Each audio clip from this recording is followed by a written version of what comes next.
What's the difference between feminist economists and potholes? People don't usually run over the same pothole more than once.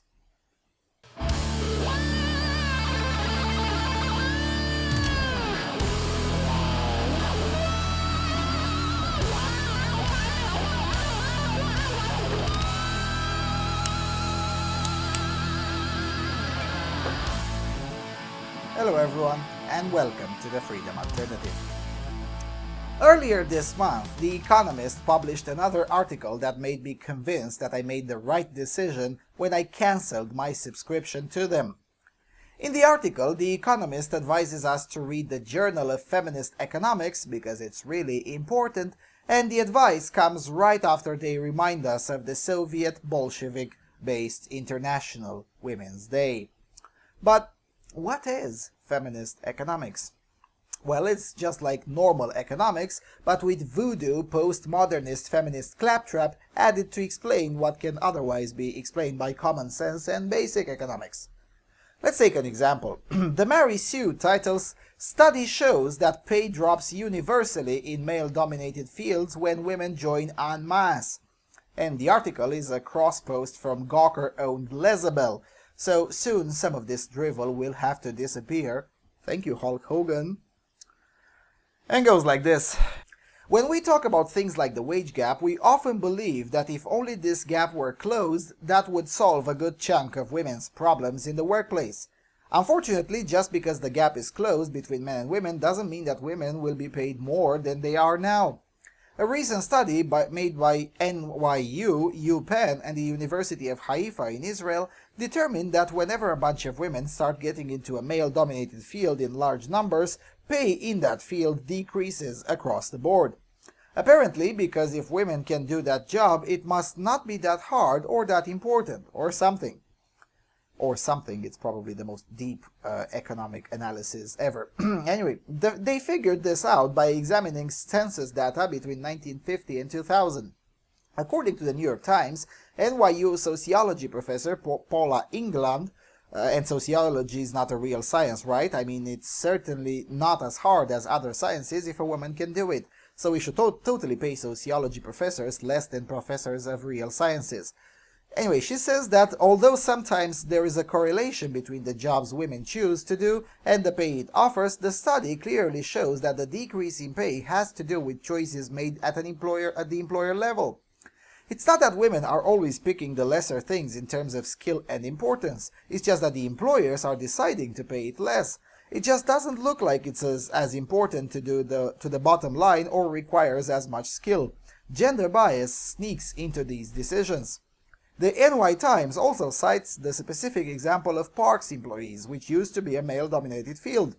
A striking example is to be found in the field of recreation, working in parks or leading camps, which went from predominantly male to female from 1950 to 2000. Median hourly wages in this field declined 57 percentage points, accounting for the change in the value of the dollar, according to Professor Lebanon. The job of a ticket agent also went from mainly male to female during this period, and wages dropped 43 percentage points. So, did the workload involved got easier? Probably not. It's not as though between 1950 and 2000 we went from doing park jobs on foot to having cars. It's not as though there has been a huge amount of change as far as how physical the labor is or what's required of any given job. It's just that more women decided to do it. Suddenly, what was simply labor has become menial labor.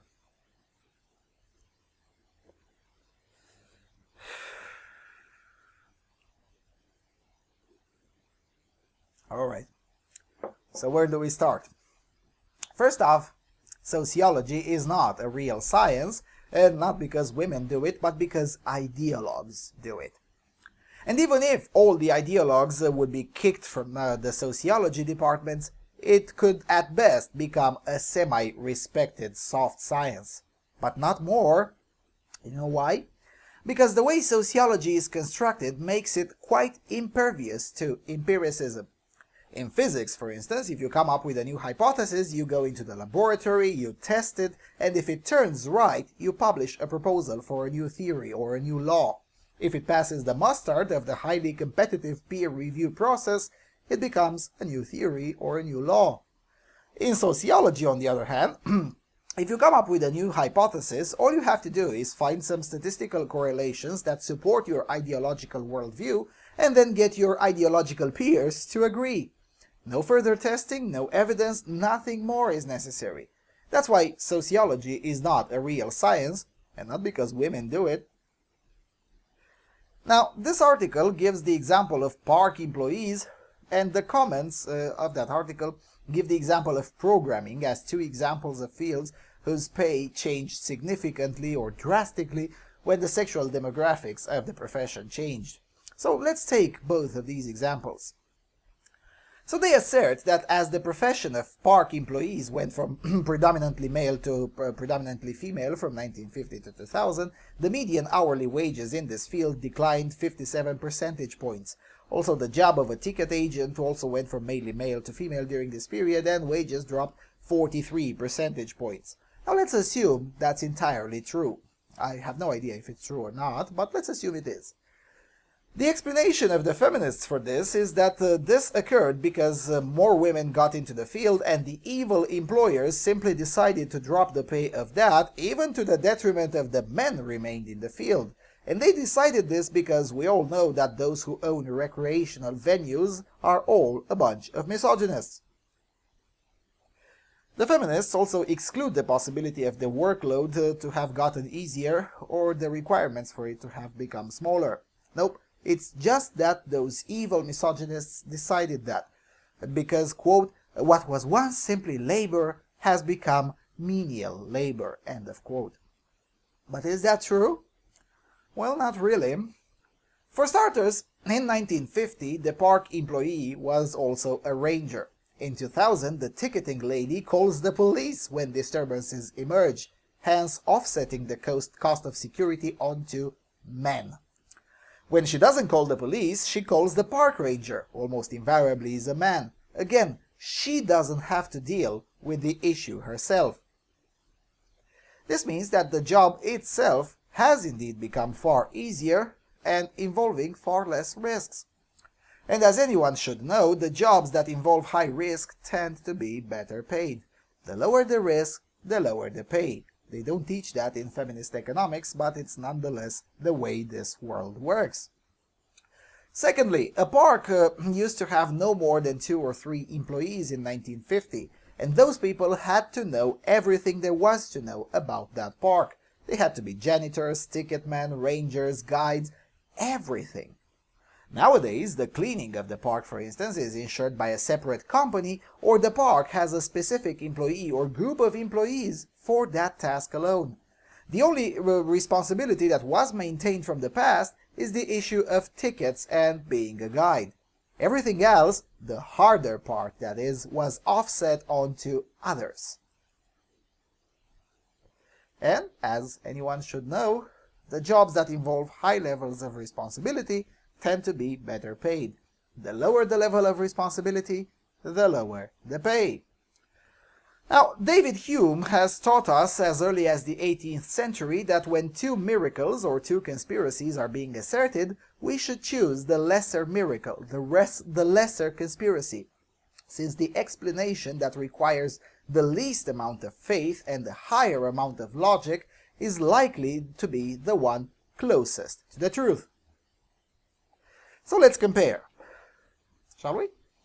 The feminists would have you believe that the park owners and administrators are, and have consistently been for the last 60+ years, rabid misogynists who intentionally decrease the pay of their ticket-issuing persons because those persons started to be women more likely than in the past. I, on the other hand, would have you look at how the profession itself has changed over time, and how it's simply not true that the ticketing issuing person of the 1950 has the exact same responsibility as the one from present day. So you tell me, which one is the lesser miracle? Which one is more likely to be true? The all-encompassing, invisible, and never-proven patriarchal and misogynistic conspiracy? Or the entirely visible and measurable change that occurred gradually within a profession? Let's take the other example given, programming or coding. According to the true believers in feminist economics, programming became much better paid because men got into it. Until men started moving in droves towards programming in the 1960s, programming was poorly paid as it was a field mostly dominated by women. But once men got into it, it was clear that it was a serious field, and suddenly the pay increased because the evil misogynists value men more than women. Now, this example is even more ludicrous than the previous one. For starters, programming changed radically since 1960 or since the age of ENIAC machines. So we're simply not talking about the same profession at all. Secondly, even when programming was dominated by women, the best coders were still men. The bitching about programming has quite a lot of academic scribble and garbage to back it up. The most prominent whiner on this topic is a guy named Nathan Ensmenger, whose pseudo-intellectual trash is routinely supported by Stanford's Institute for Gender Research and other professional safe spaces where common sense is a crime. According to professional whiners, whose evidence is entirely based on a few interviews published in Cosmopolitan, and no, I'm not joking, there was a conspiracy plot by male computer programmers who sought to increase the prestige of their field through creating professional associations, through erecting educational requirements for programming careers, and through discouraging the hiring of women. The result of this conspiracy, the perpetual whiners allege, was first visible in ad campaigns that linked women staffers to human error and inefficiency. But even the conspiracy theorists still do admit that by 1970, new hiring tools emerged that simply were objective at that time, and still are, I might add. Mr. Nathan Ensmenger says that the new hiring tools, quote, had the unintended result of making the programming profession harder for women to enter. Eager to identify talented individuals to train as computer programmers, employers relied on aptitude tests to make hiring decisions. With their focus on mathematical puzzle solving, the tests may have favored men who are more likely to take math classes in school. In other words, even the conspiracy theorists do admit that the profession itself simply changed. Even before men started dominating it, mind you. And as anyone should know, when a profession changes or adapts to new circumstances, changes in the pay structure soon follow, sometimes upwards, sometimes downwards. Take for instance the profession of carman, the one with the whip leading the carriage. It still exists, but the profession is radically different today, and the pay has changed, and nobody cries misandry over that, and nobody should, as the change made us all better off. Same goes with programming. The change in the late 60s made us all better off. Computing evolved exponentially to levels that were simply impossible to even imagine in 1970. So I ask again, which one is the less likely miracle? The all-encompassing misogynistic conspiracy to drive women out of programming in order to get the men paid better? Or the gradual technological change which led to a demand for more complex software and more mathematical knowledge on the part of the coders, which in turn changed the hiring practices to the detriment of those viewing coding as an art and to the advantage of those viewing coding as a mathematical problem. Mind you, this piece of petty whining comes in light of the undeniable fact that women seeking STEM positions have a 2-to-1 advantage over men for the simple reason that they have a vajayjay.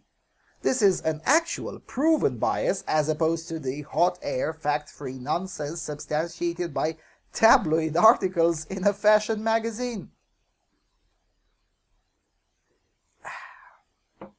Look, at the end of the day, feminist economics is no better than creationist science or scientific socialism.